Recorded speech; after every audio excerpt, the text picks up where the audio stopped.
Well Raghu fans आ चुका है one piece fans के लिए ये एक स्पेशल वीडियो। तो चलिए बिना देरी किए शुरू करते हैं एक छोटे से इंट्रो के साथ।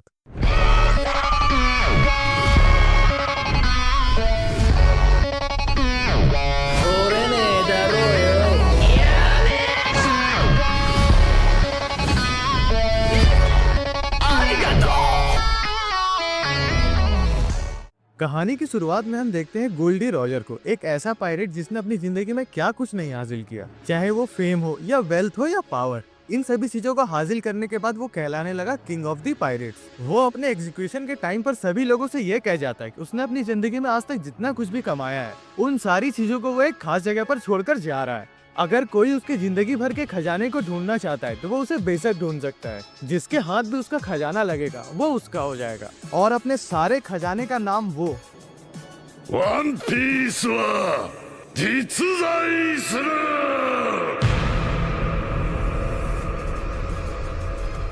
इसी के साथ शुरू होता है ग्रेट एरा ऑफ पायरेट, जहां पायरेट की संख्या एक्सपोनेंशियली बढ़ती ही जा रही है, क्योंकि वो सभी वन पीस को ढूंढकर किंग ऑफ पायरेट्स का टाइटल हासिल करना चाहते हैं। इन्हीं पायरेट्स के बीच हमारा एमसी यानी कि मंकी डी लूफी भी है, जिसे तुम लोग शॉर्ट में लूफी के नाम से जानते हो। इस बंदे को कोई छोटा मोटा पायरेट बनने की दिलचस्पी नहीं है, बल्कि इसका सपना ही है किंग ऑफ पायरेट्स बनने का, और अपने सपने को पूरा करने के लिए इसे वन पीस को तो ढूंढना ही होगा।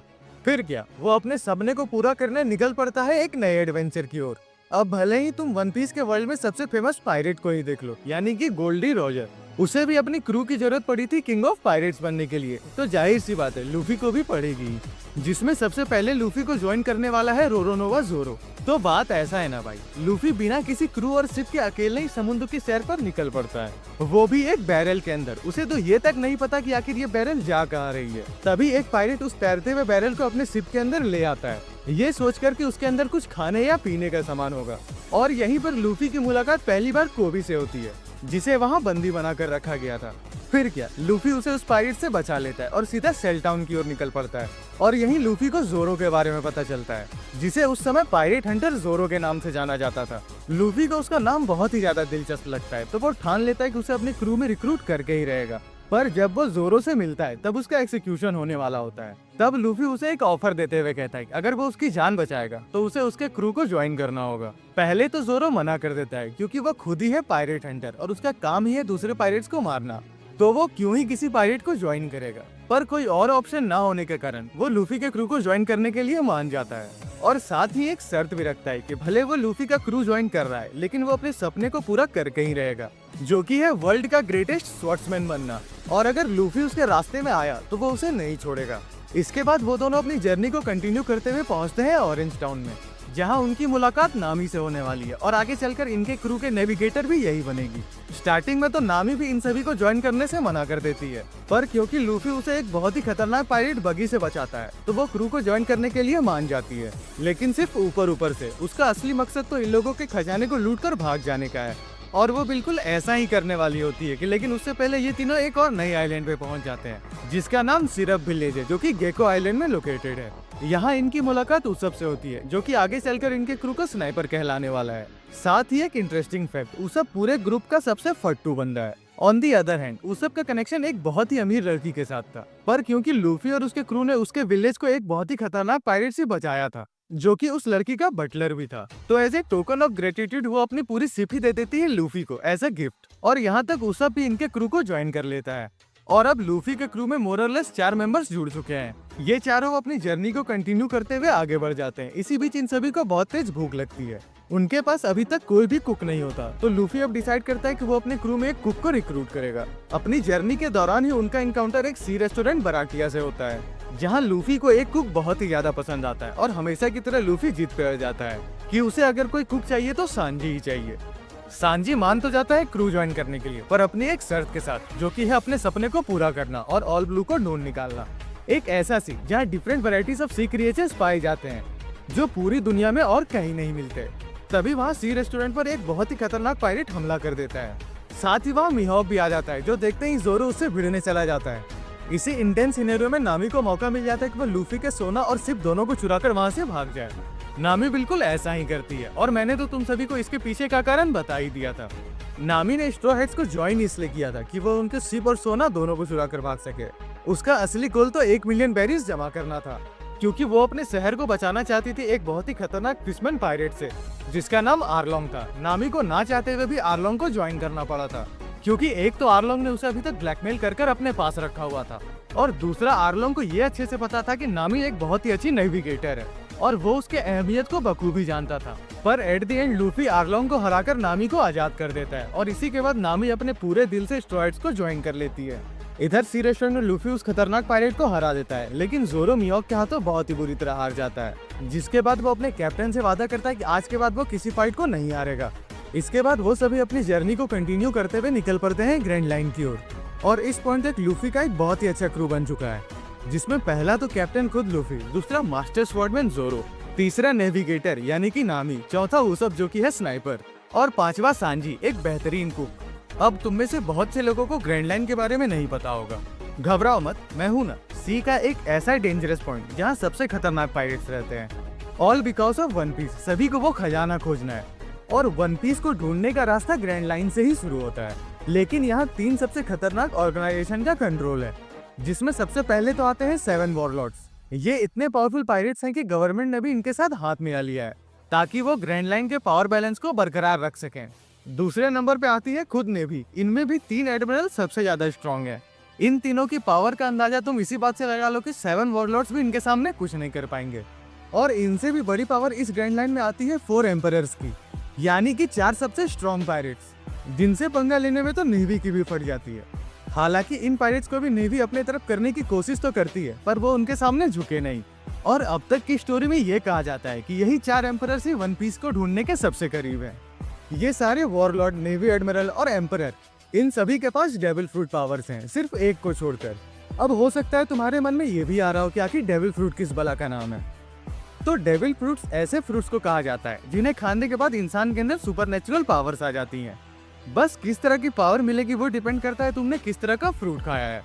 अपना एमसी यानी कि लूफी ने गम गम फ्रूट खाया है, जिससे कि उसके अंदर रबर की सारी प्रॉपर्टीज आ गई हैं। वो अपने पूरे बॉडी को रबर की तरह यूज कर सकता है। तो बात ऐसा है कि सैंक्स के पास से ही लूफी ने डेविल फ्रूट को खाया था। अब ये या कोई कोइंसिडेंस है, ये सैंक्स की ही कोई चाल थी, ये तो तुम्हें खुद ही सोचना होगा। लूफी के अलावा अभी तक उसके क्रू में कोई भी डेविल फ्रूट यूजर नहीं है। इसके बाद वन पीस का one of the most important arc आता है, जो है एल्बेस्टा आर्क। इस आर्क के दौरान बहुत सारी इंपॉर्टेंट चीजें होती हैं। सबसे पहले तो लूफी मिलता है एक प्रिंसेस से, जिसका नाम वीवी होता है, और उसका किंगडम खतरे में होता है। और इसके पीछे का कारण एक वॉरलॉर्ड है जिसका नाम क्रोकोडाइल है। अब तुम्हें तो पता ही है कि वॉरलॉर्ड आखिर कितने ज्यादा स्ट्रॉन्ग होते हैं।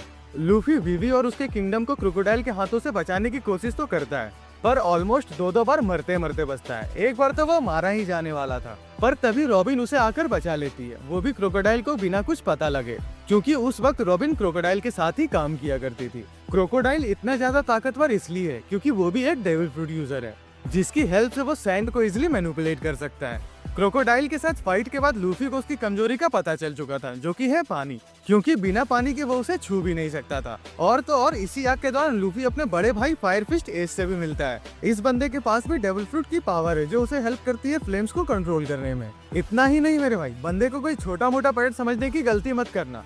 भले ही इसने स्टार्ट किया था एज अ इंडिपेंडेंट पायरेट, पर एक बार वो सीधा emperor of the sea Whitebeard को ही चैलेंज करने चला जाता है। हालांकि वो फाइट को तो हार जाता है, जिसके बाद वो व्हाइट बियर्ड के क्रू को ज्वाइन कर लेता है as a 2nd division commander. इस ग्रुप का 3rd स्ट्रॉन्गेस्ट बंदा था ये, खुद व्हाइट बियर्ड और 1st कमांडर मार्को के बाद। इसी आग के दौरान लूफी की मुलाकात कैप्टन स्मोकर से भी होती है, जो कि उसे पकड़ना चाहता था, पर वो ऐसा कर नहीं पाता। इधर क्रोकोडाइल को हराने के बाद लूफी गवर्नमेंट के नजरों में आ जाता है, और गवर्नमेंट उसे एज अ थ्रेट डिक्लेयर करने के बाद उस पर बाउंटी रख देती है, पूरे 100 मिलियन बेरीज की। और रॉबिन, जो कि एक टाइम पर क्रोकोडाइल के लिए काम कर रही थी, वो अब स्ट्रॉ हेड्स को ज्वाइन कर लेती है। इसी आर्क में हमें पॉनीक्लिप्स के बारे में बताया जाता है, जिनकी हेल्प से वन पीस को ढूंढा जा सकता है। और तो और पूरी दुनिया का हिस्ट्री और मिस्ट्री के बारे में भी पता लगाया जा सकता था। एक और चीज, प्रिंसेस वीवी की रिक्वेस्ट पर जब स्ट्रॉ हेड उसके किंगडम को बचा रहे होते हैं, तभी उसी बीच नामी की तबीयत बहुत ही ज्यादा खराब हो जाती है, इतनी कि अगर उसे डॉक्टर को नहीं दिखाया गया तो उसकी मौत तक हो सकती थी, जिस कारण उन्हें अपनी जर्नी के दौरान ही एक अनजान आइलैंड में रुकना पड़ता है। लकीली वो आइलैंड फेमस ही था डॉक्टरों के लिए, लेकिन इलाज माँ सिर्फ एक ही करती थी।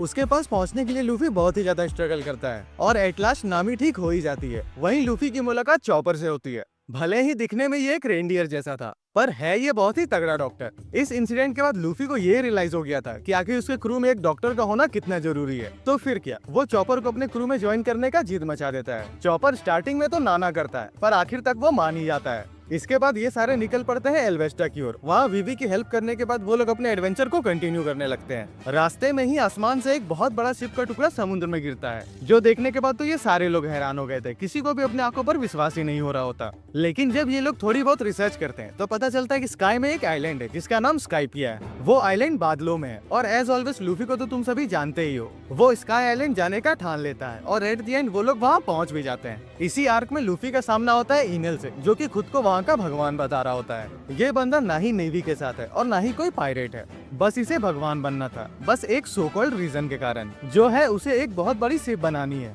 और इस काम के लिए वो स्काई आइलैंड के सारे लोगों को उनकी मर्जी के खिलाफ वहाँ काम करा रहा है, ये कहकर कि वो अपने भगवान के लिए कुछ कर रहे हैं। लेकिन तभी वहाँ हमारा लूफी आ जाता है और उसके भगवान बनने के सपने को वहीं चूर चूर कर देता है। इस आर्क की इंटरेस्टिंग बात तो ये है कि रॉबिन को स्काई आइलैंड में भी एक फोनिक्लिफ मिलता है। वो लोग स्काई आइलैंड के सारे लोगों को फ्री कर अपने एडवेंचर पर निकल पड़ते हैं। लेकिन लगातार इतने सारे एडवेंचर करने के कारण इनकी शिप यानी कि मैरी की कंडीशन बहुत ही ज्यादा बिगड़ जाती है। तो वो उसे एक बेहतरीन शिप मास्टर के हाथों ठीक कराने का सोचते हैं, जिसके लिए वो निकल पड़ते हैं वाटर 7 की ओर, क्योंकि ये जगह फेमस ही थी शिप्स को रिपेयर और बिल्ड कराने के लिए।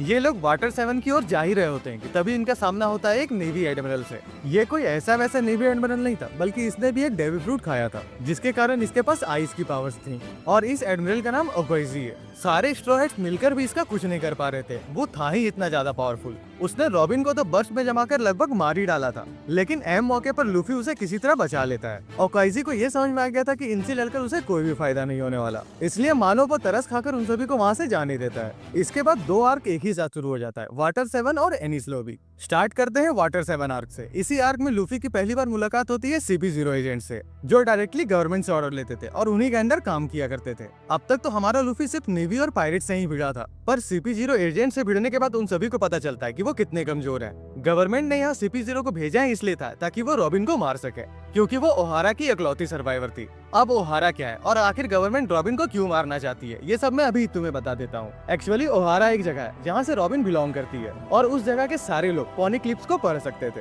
पॉनिक्लिप्स के ही थ्रू पूरी दुनिया का राज डिसाइफर किया जा सकता था, और गवर्नमेंट ऐसा बिल्कुल नहीं चाहती थी कि आम लोगों को इसके बारे में जरा भी भनक लगे, क्योंकि गवर्नमेंट ने ऐसे बहुत से गंदे काम किए थे जिसके बारे में अगर लोगों को पता चला तो सरकार ही गिर जाएगी। इसी कारण से वर्ल्ड गवर्नमेंट ने सारे लोगों को ओहारा में ही मरवा दिया। बस इकलौती रॉबिन ही थी जो वहाँ से बचकर भाग पाई थी, पर एट द एंड रॉबिन अपने क्रू को बचाने के लिए खुद को CP0 एजेंट्स के हवाले कर देती है। ये आर्क यहीं खत्म नहीं होता। इसी आर्क में हम विटनेस करते हैं लूफी के गियर 2nd और 3rd को, क्योंकि CP0 एजेंट पर नॉर्मल घूसों और मुक्कों का कोई असर ही नहीं हो रहा होता। इसी आर्क में हमें 3 एंशिएंट वेपन्स के बारे में भी बताया जाता है, जो कि पूरी दुनिया के सबसे पावरफुल वेपन है। इसकी पावर का अंदाजा तुम इसी बात से लगा लो कि अगर ये तीनों एक्टिवेट हो गए तो पूरी दुनिया को खत्म होने से कोई नहीं बचा सकता। इनमें से एक तो बहुत ही ज्यादा बड़ा और पावरफुल शिप प्लूटो है, जिसका तो ब्लूप्रिंट हमारे फ्रैंकी के पास ही है। वाटर 7 में फ्रैंकी जाना ही जाता है शिप्स को रिपेयर और बिल्ड करने के लिए। आखिर तक तो फ्रैंकी भी स्ट्रॉयड्स को ज्वाइन कर लेता है, लेकिन रॉबिन उसे किस तरह मजबूर करती है क्रू को ज्वाइन करने के लिए, वो तुम्हें इस क्लिप को देखकर ही समझ में आ जाएगा।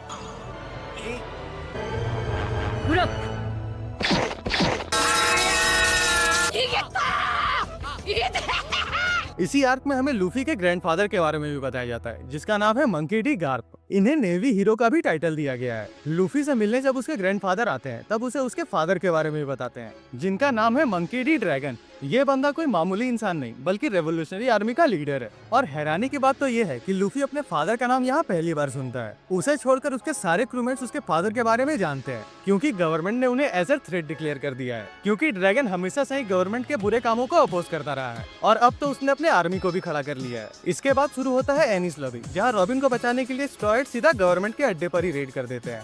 फिर क्या, लूफी उन सभी के नाक के नीचे से रॉबिन को बचाकर ले जाता है, यहाँ तक कि लूफी अपने गियर 2 को अचीव करके क्या ही CP0 एजेंट्स को पेलता है। यहीं पे आता है एक सैड मोमेंट, जहाँ गोइंग मैरी, जो कि स्ट्रॉयड्स की शिप है, वो अपनी लास्ट जर्नी करती है, वो भी इन लोगों को एनिस लॉबी से बाहर निकलने में। इसके बाद इनकी शिप डिस्ट्रॉय हो जाती है, जो देखने के बाद तो सारे स्ट्रॉयड्स की आंखों में आंसू आ गए थे, पर्सनली मेरे आंखों में भी। फिर आता है एक नया सवेरा जिसके साथ शुरू होता है एक नया एडवेंचर। हालांकि गोइंग मैरी तो डिस्ट्रॉय हो गई थी, तो फ्रैंकी उन्हें एक नई शिप बना कर देता है जिसका नाम सनी है। वो सभी सनी में सवार होकर अपनी जर्नी को कंटिन्यू करने आगे बढ़ जाते हैं। रास्ते में ही उन सभी की मुलाकात होती है एक जीते जाते स्केलेटन से जिसका नाम ब्रुक होता है और वो एक म्यूजिशियन है।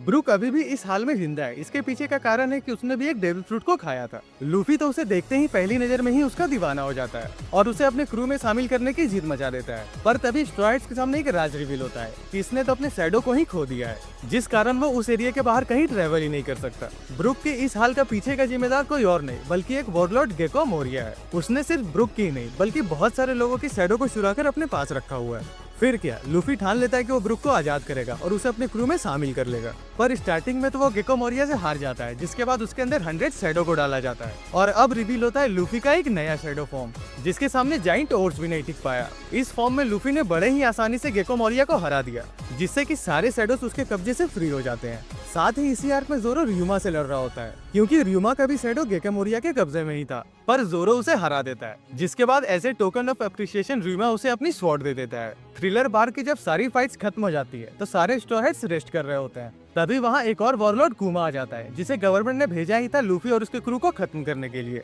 पर क्योंकि कुमा पहले रेवोल्यूशनरी आर्मी का हिस्सा रह चुका है तो उसे पता होता है कि ड्रैगन का ही बेटा लूफी है, तो वो उसके क्रू की लॉयल्टी को चेक करने के लिए वो जोरो के सामने एक टास्क रखता है जिसमें उसे लूफी के सारे पेन को खुद में लेना होगा। अगर वो ऐसा नहीं करता है तो वो उसके सारे क्रू को मार देगा। पर अब तक तो तुम इस बंदे को अच्छे से जान ही गए होगे, लॉयल्टी का दूसरा नाम ही है जोरो। वो कुमा के द्वारा दिए गए सारे पेन को खुद के अंदर ले लेता है, जिसे देखने के बाद तो कुमा भी खुश हो जाता है और उन सभी को छोड़कर वहाँ से चला जाता है। इसके बाद वो सभी थोड़ी बहुत रेस्ट लेकर अपनी जर्नी को फिर से कंटिन्यू करते हैं और इस बार लूफी को पता चलता है कि समुद्र के नीचे भी एक आइलैंड है जिसे हम सभी फिशमैन आइलैंड के नाम से जानते हैं। पर वहाँ जाने से पहले उन सभी को साबोटी आइलैंड में जाना होगा क्योंकि यहीं पे उनकी शिप पर कोटिंग होगी, जिसके बाद ही वो लोग समुद्र के अंदर ट्रैवल कर सकते हैं। फिर क्या, लूफी अपने क्रू के साथ पहुंच जाता है साबोटी आइलैंड में। अब इसके आगे की कहानी कौन सा दिलचस्प मोड़ लेने वाली है ये तुम्हें पता चलेगा इस वीडियो के सेकंड पार्ट में।